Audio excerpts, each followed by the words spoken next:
आता त्या लाडली बहिणामध्ये बघा केवढे आहेत. इथे एकाच्या घरामध्ये एक नसतोच. हे आमचे आमचे एक, हम दो हमारे दो आहे, हे हम दो हमारे दोसो आहे. आणि त्याच्यामध्ये पण दोन असतात. कोण कोणाचा अब्बा हेच कळत नाही. घरात टोकन नंबर घेत असतील. अरे वो 12वां किसका है, वो 30 वाला उधर खड़ा है, वो किसका है बाबा, लेके जाओ इसको, असं बोलत असतील.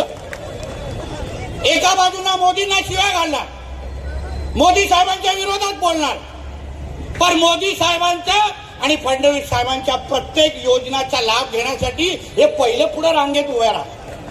सांगा, तुम्हाला अगर मोदी साहेब आवडत नाही, तुम्हाला अगर फडणवीस साहेब आवडत नाही, मग ते बुरखा घालून तुम्ही पुढे का उभं राहता हे पहिलं मला सांगा.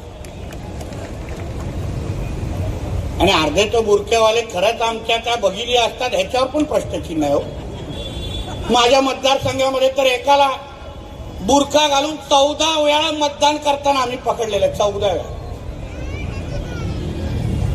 आणि मग ह्या लोकांना बोललो लगेच मिरच्या लागतात. तुम्ही ज्या मातीमध्ये राहता, ज्या देशामध्ये राहता, त्या देशाचा नियम पाळा, त्या देशाचं संविधान पाळा,